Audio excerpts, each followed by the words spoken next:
বৰমাত আমাৰ special delegate session ইয়াতে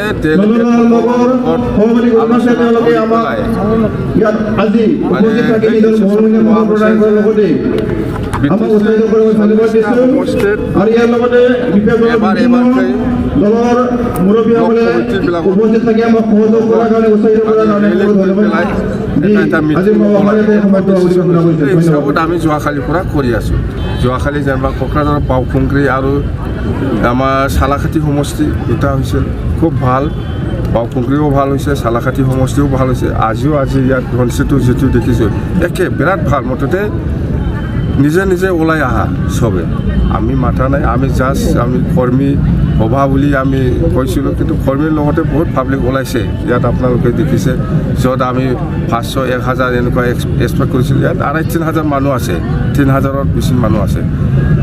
তো আমাৰ আৰু নেক্সট প্ৰগ্ৰাম আমাৰ ইয়াত হৰিচিঙাত আছে। হৰিচিঙাতো এনেকুৱা গেডাৰিং হৈ আছে বুলি আমি শুনিছোঁ। মুঠতে আমাৰ এটাই কথা, 2024-ত যিটো MP নিৰ্বাচন হ'ব, সেইটো অলৰেডি ডিচিশ্যন লোৱা হৈছে সেইদিনা বৰমা মিটিঙতে, যে BPF কোনো দলৰ লগত এলায়েন্স নকৰাকৈ আমি লোকসভা নিৰ্বাচনটো আমি খেলিম।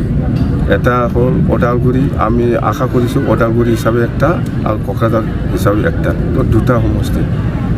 বেলেগ একো উদ্দেশ্য নাই। আজিৰ যিটো মিটিং বা যোৱাকালিৰ পৰা যিটো মিটিং, মানে BTCত আমি সকলো জাতি জনগোষ্ঠীক লৈ পেলাই মানে শান্তিৰ কাৰণে কাম কৰা বা একতাৰ কাৰণে কাম কৰা আৰু অঞ্চলৰ উন্নতিৰ কাৰণে আমি কেনেকৈ কাম কৰি যাম, এইবিলাক গোটেই কথাটো লৈ পেলাই আমি ৰেলী কৰিছোঁ। মুঠতে আমি বহি থকা নাযায়। এতিয়া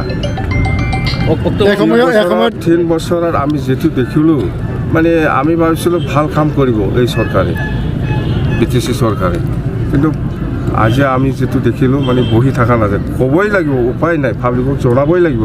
যিটো 3 বছৰত যিটো দেখিলোঁ একো নাই, জিৰ'।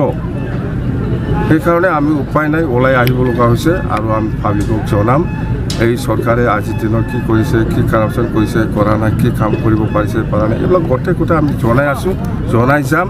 আৰু চবেই জানে অলৰেডি, জাষ্ট আমি ওলাই পেলাই কিছুমান কথা জাষ্ট এনকাৰেজ দিব লাগে পাব্লিকক।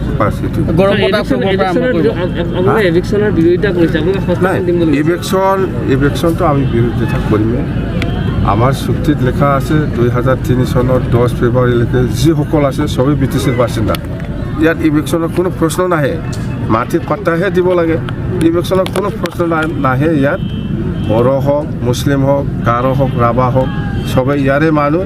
2003 চনৰ 10 ফেব্ৰুৱাৰীলৈকে যিসকল আছে, এইটো ইণ্ডিয়ান কনষ্টিটিউশ্যনত লিখা আছে, সাংবিধানিকভাৱে এইটো কনষ্টিটিউশ্যনত আছে, সকলোৰে থকাৰ অধিকাৰ আছে।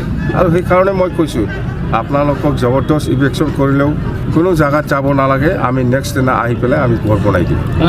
সংস্থাপন দিব তেওঁলোকক চৰকাৰত আহিলে, আপোনালোক সংস্থাপন দিব।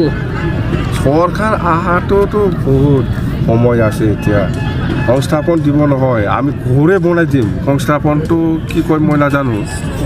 আমি মানে যদি আজি ইলেকশ্যন কৰিছে, অহাকালি আহি পেলাই আমি ঘৰটো বনাই দিম, একে ঠাইতে, একে জেগাতে, কোনো পলাব নালাগে। গৰমত অক্টোবৰৰ পৰা আৰম্ভ কৰিব আপোনালোকে? গৰম বন্ধ অক্টোবৰৰ পৰা হ'ব, অক্টোবৰৰ পৰা হ'ব। BPFক নিশা হৈ যোৱা বুলি কৈ আছিলে। এতিয়া লাইচেঞ্চটো ইলেকশ্যনত ঠিক 2 মাহমান 1 মাহমান আগত পাব পাৰিম মই। ইয়াত আগত নিদিব মোক। এতিয়া কি লাইচেঞ্চ পাইছে ছাৰ? এতিয়া লাইচেঞ্চ পাইছে মই গোটেই BTC এৰিয়াত ঘূৰি পেলাই মিটিং কৰিবৰ কাৰণে, কিন্তু গাড়ীত ইয়াত লাইচেঞ্চ পোৱা নাই। BPF অক্টোবৰতে প্ৰাৰ্থী ঘোষণা কৰিব নেকি? BPF অক্টোবৰত সেই মাছ কেটাৰিঙত প্ৰাৰ্থী মানে কেণ্ডিডেট ঘোষণা কৰিব।